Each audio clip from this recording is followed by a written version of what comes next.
Skylord 69 कौन थे और उनको जानना क्यों जरूरी है? Rest in peace Skylord man. अब स्काई लॉर्ड का यार मुझे पता चला। ओम शांति यार। बहुत बुरा लगा यार गाइस, सच बोलो तो सैड न्यूज़ मिली स्काईलॉर्ड भाई के बारे में। मरा नहीं हूं, मैं जिंदा हूं। पता चले कल को मेरे को वीडियो देखने को मिल रही है रिप स्काईलॉर्ड चल बसा। मैं देखा 69 जब भी देखा गिनती मैंने। में आएगा साथ में बस तुम हो भी यार, आओगे। जिंदा हूं यार, अचानक मैं- भयानक भयंकर गेम प्ले कह के फिर से चिल्लाओगे। पिकाचू हो या 9 साल का ऑडियंस, हर शब्द में तुम गूंजोगे। ई स्पोर्ट्स के हर मैच में मसीहा बन के तुम पूजोगे। First of all let us know skylord कौन था, उन्होंने हमारे लिए क्या किया, उन्होंने ई स्पोर्ट्स के लिए क्या किया, उन्होंने देश के लिए क्या किया, क्यों उनके मौत पे पूरा दुनिया रो रहा है और हमें उनसे क्या सीखना चाहिए। अगर आप मुझसे पूछोगे कि Skylord 69 what did he do man, तो मैं आपको शॉर्टकट में बताऊंगा कि स्काईलॉर्ड ने हजारों लोगों को मरने से बचाया, हजारों लोगों का कैरियर बनाया, सैकड़ों बच्चों का स्कूल फीस दिया, गेमिंग के दुनिया के सैकड़ों काला सच को उजागर किया। अपने पावर के दम पे बहुत बड़े यूट्यूबर, बहुत बड़े और यहाँ तक कि गैरेना जैसे बड़े कंपनी को भी उनका औकात याद दिला दिया, करोड़ों रुपए का स्कैम होने से रोका, फ्री फायर कम्युनिटी से स्कैमर्स को साफ कर दिया। स्काईलॉर्ड ने स्पोर्ट्स का मतलब सिखाया, गेमिंग का मतलब सिखाया, कंटेंट का मतलब सिखाया। फ्री फायर के जितने भी स्पोर्ट्स टूर्नामेंट हो रहे हैं या होंगे उसका क्रेडिट स्काईलॉर्ड का रहेगा, और अभी जो आप स्मूथली गेम खेल पा रहे हो उसका भी क्रेडिट कहीं ना कहीं स्काईलॉर्ड का है। इस वीडियो में मैं स्काईलॉर्ड के बारे में जो कुछ भी बताने वाला हूं, मैं गारंटी दे सकता हूं कोई बड़ा यूट्यूबर नहीं बताएगा, लेकिन being a fan of Skylord it's my responsibility to let you know how great Skylord was. पहले बैकग्राउंड बता देता हूं। स्काईलॉर्ड का रियल नाम था अभ्युदय मिश्रा, वो इंदौर से थे। उनका 3 यूट्यूब चैनल था, ये 3 यूट्यूब चैनल, और उनका इंस्टाग्राम भी ब्लू टिक वेरीफाइड था, और उनका डेथ हो गया बस 23 साल की उम्र में 3 दिन पहले। एक चीज मैं जरूर कहूंगा, स्काईलॉर्ड ने जिसको भी एक्सपोज किया उसका यूट्यूब कैरियर बर्बाद हो गया, और जिसको भी रोस्ट किया वो यूट्यूब पे आबाद हो गया। कैसे आपको जानने को मिलेगा, पहले थोड़ा स्काईलॉर्ड को जान लेते हैं।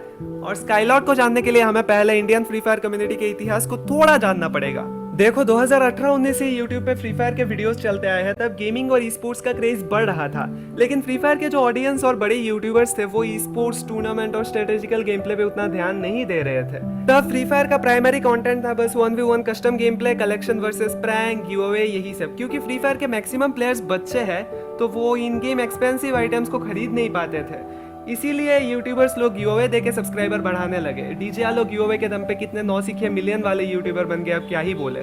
ज्यादातर फेक गिवअवे होते थे और यही सब स्कैम वगैरह चल रहा था पूरे कम्युनिटी में। कोई बड़ा यूट्यूबर ई स्पोर्ट्स के बारे में बात ही नहीं करता था, इसीलिए कोई ई स्पोर्ट्स प्लेयर बनना भी नहीं चाहता था और ई स्पोर्ट्स प्लेयर को सपोर्ट भी नहीं मिलता था, जिसके चलते स्ट्रीमर बैटल और एशिया इन्विटेशनल जैसे ग्लोबल टूर्नामेंट्स में इंडिया का परफॉर्मेंस बहुत खराब था। अभ्युदय फ्री फायर खेलते थे और उनका गेम का नाम था स्काईलॉर्ड 69, और उनको समझ आ गया कि ऐसे नहीं चलेगा। गेमिंग कम्युनिटी अगर ई स्पोर्ट्स में इंटरेस्ट नहीं लेगा तो कुछ दिनों में कम्युनिटी बर्बाद हो जाएगा।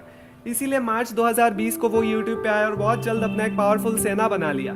स्काईलॉर्ड जैसे और भी स्पोर्ट्स प्रमोटिव प्लेयर्स थे, लेकिन उनको शायद से यूट्यूबिंग का स्ट्रेटेजी उतने अच्छे से नहीं पता था, या तो उनका बोलने का तरीका उतना ज़्यादा एंगेजिंग नहीं था। लेकिन स्काईलॉर्ड सक्सेसफुल हो गए और एक sports loving matured audience build कर लिया, जहां पूरा कम्युनिटी ट्राइड एंड टेस्टेड वे में ग्रो हो रहा था, गिवअवे के दम पे स्पेशली।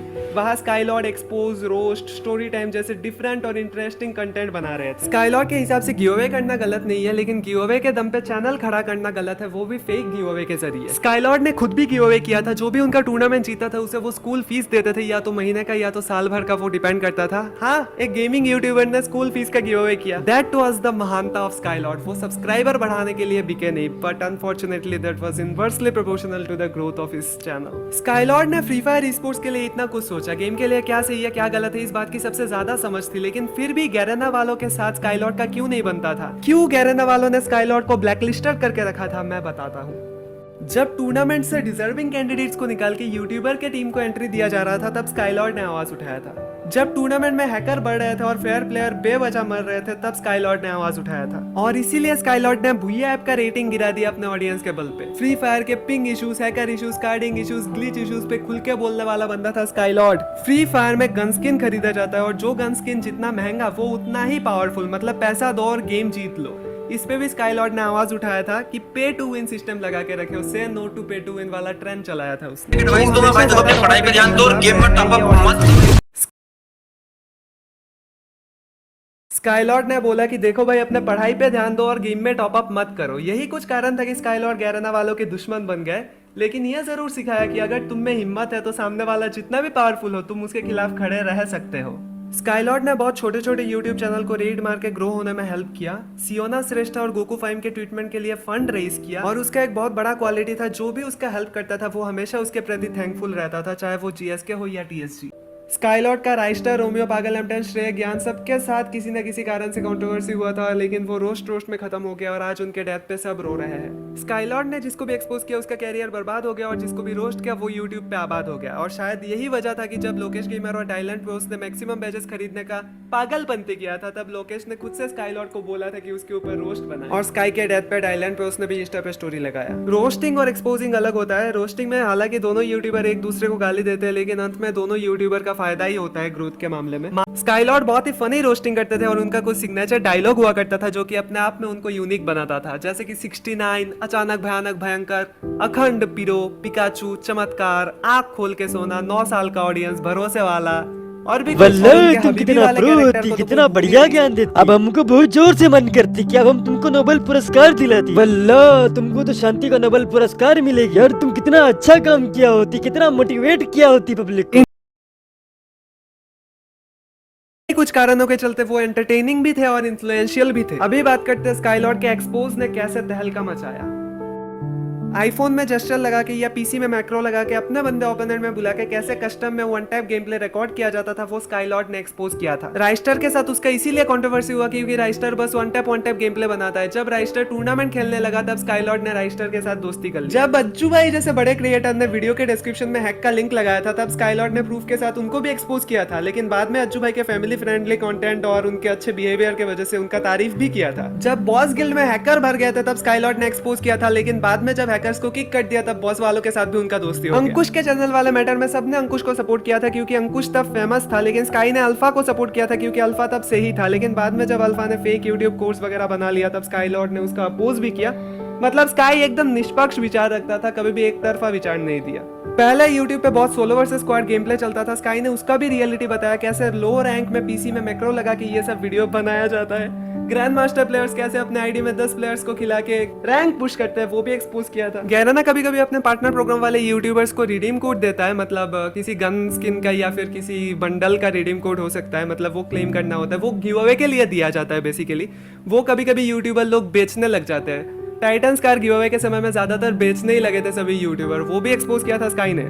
रुओ क्वाइट ट्रिपल फोर जैसे फॉरेन प्लेयर कैसे हैक लगा के गेम प्ले डाल रहे थे, वो भी उसने पूरा प्रूफ के साथ एक्सपोज किया था। और वो हमेशा कहता था कि फॉरेन प्लेयर्स को व्यूज देने से अच्छा किसी भी इंडियन प्लेयर को ही व्यूज दे दो, मतलब कुछ इंडियनिज्म था उसके अंदर, लेकिन वो बांग्लादेश और नेपाल के प्लेयर्स को सपोर्ट करता था। स्काई इंडिया से कितना ज्यादा प्यार करता था इसका अंदाजा आप इसी बात से लगा सकते हो कि उसके सेकंड लास्ट वीडियो में भी उसने एक स्पोर्ट्स और के एंटी नेशनल प्रोपोगेंडा को एक्सपोज किया था। एक बार ताहिर नाम के एक बंदे ने इंडियन आर्मी को गंदा गाली दे दिया था और पाकिस्तान जिंदाबाद का नारा लगा दिया। मैं पूरा नाम नहीं बोलूंगा। किसी यूट्यूबर ने कुछ नहीं बोला, लेकिन स्काईलॉर्ड ने उसका बैंड बजा दिया। वैसे ताहिर कार्डिंग वगैरह में भी इन्वॉल्व था, लेकिन बाद में उसने माफी मांग लिया तो स्काईलॉर्ड ने भी माफ कर दिया। तब ताहिर जैसे कुछ यूट्यूबर गिवअवे देने के लालच में लोगों का गेम का आईडी लेके वो स्कैम कर लेते थे, और इन स्कैम्स वगैरह के चक्कर में बच्चे सुसाइड कर लेते थे। वो भी सही इन्फ्लुएंस के जरिए स्काईलॉर्ड ने बहुत हद तक रोका और वो एक्सपोज किया। स्काई के मौजूदगी के चलते स्कैमर्स में एक डर का माहौल हो गया था, कोई भी कुछ गलत करने से डरता था। देखो हर सोशल मीडिया कम्युनिटी में रोस्टिंग होता है, इसने इसको कुत्ता बोल दिया, इसने इसको चमगादड़ बोल दिया, लेकिन रिस्पेक्ट करना कोई स्काईलॉर्ड से सीखो। जब बांग्लादेश और इंडिया एक ही सर्वर में था तब काब्बो नाम का एक बांग्लादेशी प्लेयर है, उसके गेम में स्काई आया था। काब्बो ने स्काई को मारा और वीडियो में स्काई को गाली वाली दिया, शायद से कुत्ता या सुअर ऐसा कुछ बोला होगा। रिप्लाई में स्काईलॉर्ड ने मजाक में उसको दाढ़ी वाला बकरी बोल दिया, लेकिन उधर कब्बो को चाहिए था अटेंशन, सब्सक्राइबर। कब्बो ने कंट्रोवर्सी बना दिया ये बोल के कि स्काईलॉर्ड ने कब्बो के रिलीजियन को गाली दे दिया, लेकिन असल में स्काईलॉर्ड ने बस कब्बो को ही गाली दिया था। हालांकि कब्बो को किसी भी बांग्लादेशी बड़े यूट्यूबर ने सपोर्ट नहीं किया था, लेकिन जैसे ही स्काईलॉर्ड को पता चला कि बांग्लादेशी मुस्लिम दाढ़ी रखने को सिंबल ऑफ रिलीजियस प्राइड मानते हैं, तुरंत स्काईलॉर्ड ने सॉरी बोल दिया कि मुझसे गलती से गलत वर्ड निकल गया। फिर कब्बो भी कंट्रोवर्सी को कंटिन्यू नहीं कर पाया और दोनों दोस्त बन गए। स्काईलॉर्ड हमेशा यूट्यूब पे बोलता रहता था कि मैं ब्राह्मण हूँ, लेकिन वो सभी रिलीजन को इक्वली रिस्पेक्ट करता था और इस बात को उसने प्रूव भी किया है। जब बिन जायद सर को पागल एम्पटन ने पत्थरबाज कह दिया था क्योंकि वो कश्मीरी मुसलमान है, तब स्काईलॉर्ड ने पागल M10 को धो डाला था। सही को सही और गलत को गलत बोलने में वो कभी भी पीछे नहीं हटते थे। स्काईलॉर्ड खुद का आइडेंटिटी एकदम ढिंडोरा पीट के बताता था कि मैं इंदौरी हूँ, मैं ब्राह्मण हूँ, लेकिन हर एक जाति, हर एक कम्युनिटी, हर एक रिलीजन को इक्वली रिस्पेक्ट करता था। अब मैं उसको ऐसा नहीं बोल सकता कि ए बंगाली तू एमसीए बीसीए तू ज्ञान सुजन, मेरे को अगर कुछ बोलना है ना उसको तो मैं बोलूंगा ज्ञान सुजन तो चूतिया है, तू गधा है, उन लोगों पर कुछ भी बोलूं ज्ञान सुजन को, ठीक है। वो बात है ज्ञान सुजन और मेरे बीच की है। स्काईलॉर्ड हमेशा सही नहीं होता था, लेकिन जब भी वो गलत होता था वो तुरंत सॉरी बोल देता था। सॉरी बोलना कोई स्काईलॉर्ड से सीखो, बिना हिचकिचाहट के। वो फ्री फायर कम्युनिटी में सबसे अलग रहता था कि और वो आप क्या कर सकते हो, आप बस इस वीडियो को शेयर कर सकते हो और लाइक कर देना ताकि थोड़ा बहुत रीच बढ़ जाए। सब्सक्राइब करने की जरूरत नहीं है, मैंने तो यूट्यूब छोड़ भी दिया है कब का। मैं बस स्काईलॉर्ड के लिए ये वीडियो बनाया हूँ ताकि लोगों को पता चले कि स्काईलॉर्ड कौन था। ये मेरे तरफ से स्काईलॉर्ड के लिए एक श्रद्धांजलि है जो कोई भी नहीं देगा पूरे यूट्यूब कम्युनिटी में। सब्सक्राइब करने की बिल्कुल जरूरत नहीं है, बस ज्यादा से ज्यादा शेयर कर देना ताकि ज्यादा से ज्यादा लोगों को पता चले स्काईलॉर्ड की कहानी, स्काईलॉर्ड कौन था। I don't know how many people will watch it, but I know that the soul of Skylord will definitely listen to the poem.